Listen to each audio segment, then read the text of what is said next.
और युद्ध रोकने की वार्ता के बीच ही ज़ेलेंस्की की नई लॉन्ग रेंज मिसाइल की चर्चा है। रूस के लिए यह बड़ी चुनौती बन सकती है क्योंकि रूस को डोनेस्क में जल्द से जल्द जीत हासिल करनी है। डोनेस्क इस वक्त युद्ध का सबसे बड़ा सेंटर है। ज़ेलेंस्की किसी कीमत पर डोनेस्क को गंवाना नहीं चाहते। दूसरी तरफ रूस के कमांडर्स को पूरे इलाके पर कब्जा करने का ऑर्डर है। नतीजा यह हो रहा है कि यहां भीषण जंग के बीच हर दिन रक्तपात जारी है।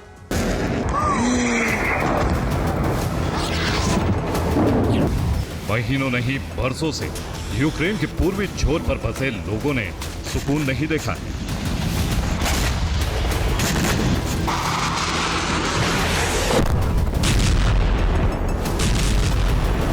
रूस यूक्रेन युद्ध की शुरुआत के बाद से ही डोनेस्क हमेशा दो हिस्सों में बटा रहा।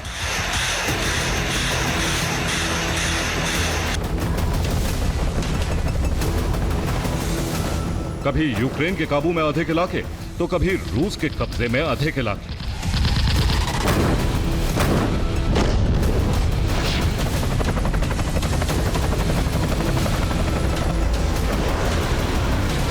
लेकिन आज तक डोनेस्क पर किसी का संपूर्ण नियंत्रण नहीं हो सका।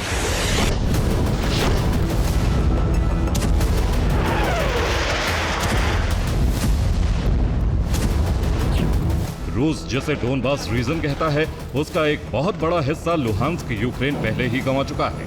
बचा है तो डोनेस्क, जिसे बचाने के लिए यूक्रेन ने जी जान लगा रखा है।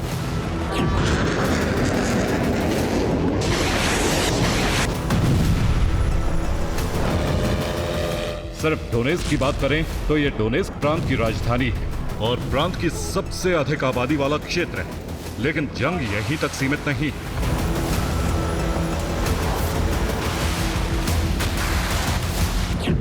पुतिन डोनबास रीजन पर कब्जा चाहते हैं, जिसमें लुहांस्क के साथ संपूर्ण डोनेस्क प्रांत है और यह मिशन युद्ध की शुरुआत से ही चल रहा है। रूसी सेना ने युद्ध की शुरुआत इसी इलाके के वोल्हेदार और सोलेदार इलाके से की थी। तब इसे फ्रंट लाइन पर युद्ध का हिस्सा माना गया था, लेकिन वक्त के साथ रूस ने मिशन का विस्तार किया और फिर बाखमुत की लड़ाई शुरू हुई।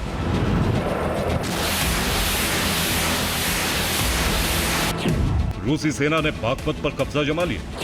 बाखमुत का पूरा इलाका खंडर बन चुका है। यूक्रेनी फौज बाखमुत को पूरी तरह खाली कर चुकी है।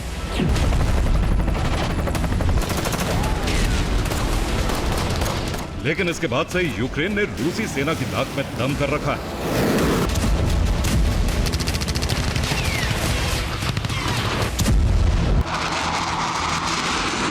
बाइडेन काल में यूक्रेन ने डोनेस्क मिशन को लॉन्च किया था। अमेरिकी हाई मार्च से डोनेस्क में हमले हुए। यूक्रेनी ड्रोन से रूसी सेना को काफी नुकसान हुआ। डोनेस्क में लगातार युद्ध और मुकाबला जारी रहा। मीडिया रिपोर्ट्स में आप ऐसे कई नाम सुन रहे हैं जहां इस वक्त भीषण जंग चल रही है। ये तमाम इलाके इसी डोनेस्क मिशन का हिस्सा हैं।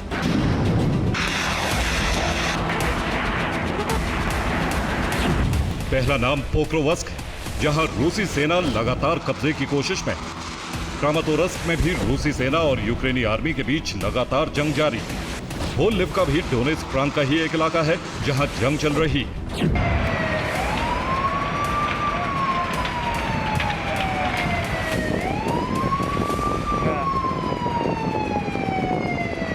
डोनेस्क में जीत से पुतिन का डोनबास रीजन का ख्वाब पूरा होगा तो वहीं यूक्रेन यहां की 1 इंच जमीन भी गंवाना नहीं चाहता। हर जंग की एक बड़ी वजह होती है और अब आपको बताते हैं रूस डोनबास को हासिल करने के लिए बेताब क्यों।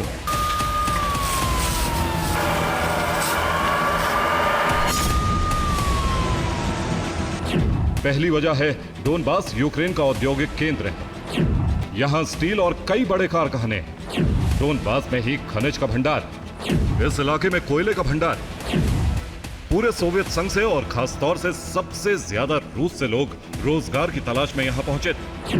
यानी ये इलाका तो यूक्रेन के हिस्से में आया, लेकिन यहाँ के लोग मूल रूप से रूस के हैं और रूसी भाषा ही बोलते हैं। डोनबास में रूस समर्थकों और यूक्रेनी सेना के बीच संघर्ष होते रहे। डोनबास में पीपुल्स रिपब्लिक संगठन रूस के समर्थन में, डोनबास पर कब्जे से यूक्रेन की आर्थिक शक्ति बेहद कमजोर होगी। यूक्रेन को बेहद कमजोर करना रूस का मकसद है, इसीलिए यूक्रेन से डोनबास रीजन छीनने की कोशिश है, ताकि यूक्रेन के पास इतनी आर्थिक शक्ति ना रहे कि वो हथियार खरीद सके, रक्षा बजट बढ़ा सके। लेकिन इससे भी बड़ी बात है यूक्रेन की अहमियत। यूक्रेन गेहूं निर्यात करता रहा है, यूक्रेन स्टील का निर्यात करता है। लेकिन अब डोनबास रीजन के मामले ट्रंप की भी एंट्री हो चुकी है। यूक्रेन और अमेरिका के बीच खनिज को लेकर समझौता हुआ है। डोनबास रूस का हुआ तो अमेरिका को रूस से भी डील करनी होगी। राष्ट्रपति ज़ेलेंस्की ट्रंप को बता चुके हैं कि डोनबास को छोड़ना यूक्रेन के अस्तित्व से समझौता करना होगा। यूक्रेन ही नहीं बल्कि पश्चिमी देशों ने भी पुतिन की इस शर्त को सिरे से खारिज कर दिया है। पुतिन को लग रहा है कि डोनेस्क को सेना की ताकत से कब्जा करना ही इकलौता रास्ता है, इसीलिए पुतिन डोनेस्क में पूरी ताकत झोंक चुके हैं। यूक्रेन रोस्तोव में हमले कर रहा है।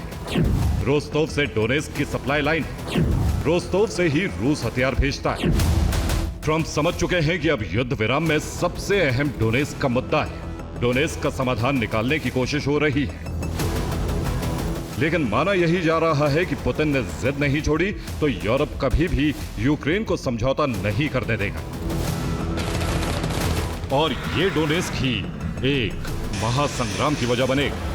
Bureau report, TV9 Bharatvarsh.